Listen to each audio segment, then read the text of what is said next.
নমস্কাৰ বন্ধুসকল, কি খবৰ? আপোনালোক পুনৰ স্বাগতম জনাইছোঁ মোৰ ইউটিউব চেনেল ৰিভিউ নৰ্থ ইষ্টলৈ। তো বন্ধুসকল, ফাইনেলি যে আমি কথা পাতিব ওলাইছোঁ যে ৰবি দাৰ আছামিজ মুভি ৰুদ্ৰখনৰ ওপৰত।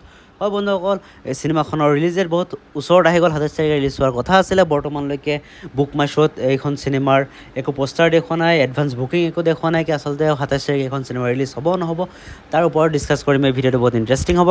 অকণমান স্ক্ৰিপ্ট নকৰি সম্পূৰ্ণ ভিডিঅ'টো চাব, তেতিয়াহ'লে কথাখিনি বুজিব। তো অলপ দেৰি নকৰি পিনে আজি ভিডিঅ'টো আৰম্ভ কৰাৰ আগত আপোনালোকৰ এটা সৰু ৰিকুৱেষ্ট, যদি মোৰ ভিডিঅ' চাই পিনে ভাল পায় তেন্তে লাইক কৰিব, কমেণ্ট কৰিব, বন্ধুসকলৰ মাজত শ্বেয়াৰ কৰিব, মোৰ চেনেলটো ছাবস্ক্ৰাইব কৰি দিব যে মোৰ ভিডিঅ' মোৰ নটিফিকেশ্যন সকলো জেগাত পাই থাকে। তো অলপ দেৰি নকৰি পিনে আজি ভিডিঅ'টো আৰম্ভ কৰোঁ।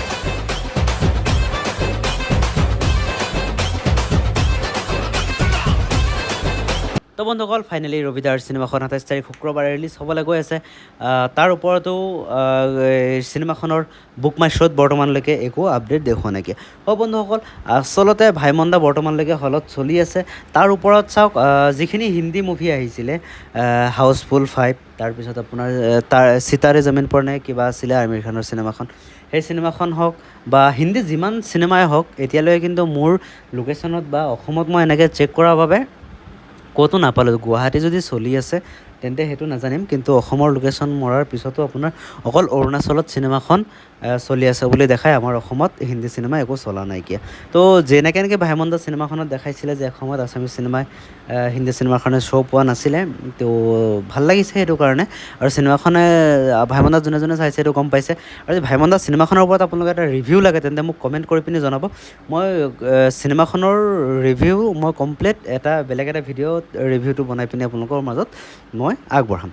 তো বন্ধুসকল, আজি আমি কথা পাতিব গৈ আছোঁ যে ৰবি দাৰ ৰুদ্ৰ চিনেমাখনৰ ওপৰত। হয় বন্ধুসকল, আচলতে ৰবি দাৰ চিনেমাখন 6 জুনতে ৰিলিজ হোৱাৰ কথা আছিলে, যদিও অসমীয়া চিনেমা যিখন ভাইমন্দা বায়'গ্ৰাফিক চিনেমা হয়, এইটো এখন যোনে যোনে চাইছে এতিয়া গম পায়। তো যিয়ে নহওক কিয় ধৰক, সেই চিনেমাখনৰ কাৰণে এই চিনেমাখন ডেটটো বদলাই দিলে, নহ'লে বেলেগ একো কাৰণ নাছিলে। ধৰক 6 তাৰিখে চিনেমাখন ৰিলিজ হৈ গ'লে হয়, ইমান সময়তো হলত চলি থাকিলেহেঁতেন আছামিজ ৰবি দাৰ চিনেমাখন ৰুদ্ৰখন। তো যিয়ে নহওক বন্ধুসকল, আছামিজ চিনেমা এটাত বেছিকৈ স্ক্ৰীণ পাইছে, স্ক্ৰীণ দিছে, বেছি ইনকাম হৈছে। তো সেইটোৱে অসমৰ কিবা এটা উন্নতি হৈছে। যিয়ে নহওক বন্ধুসকল, ভাল লাগিছে সেইটো কাৰণে।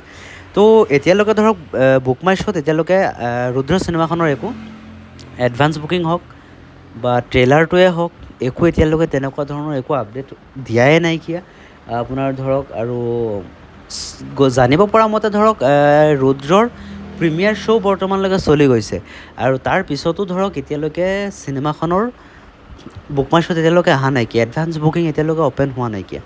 আচলতে কিয় এনেকুৱা কৰিছে বা ৰিলিজ ডেট, একচুৱেলিটো ৰিলিজ ডেট আৰু বেগ নকৰে।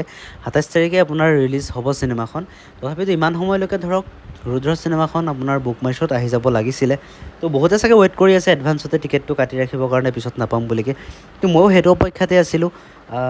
আৰু ধৰক যিয়ে নহওক বন্ধুসকল, আপোনালোকে ৰুদ্ৰ চিনেমাখন ফাৰ্ষ্ট ডে ফাৰ্ষ্ট শ্বো চাবৰ কাৰণে কোনে কোনে অপেক্ষা কৰি আছে, কমেণ্ট এটা কৰি পিনি জনাই দিব, তেন্তে মোৰো ভাল লাগিব। ময়ো ফাৰ্ষ্ট ডে ফাৰ্ষ্ট শ্বো চাবৰ কাৰণে অপেক্ষা কৰি আছোঁ। তো বন্ধুসকল, আজি ভিডিঅ'টো ইমানটো আছিলে যে ভিডিঅ'টো চাই পিনি ভাল পালে তেন্তে লাইক কৰিব, কমেণ্ট কৰিব, বন্ধুসকলৰ মাজত শ্বেয়াৰ কৰিব, আৰু মোৰ চেনেলটো ছাবস্ক্ৰাইব কৰি দিব।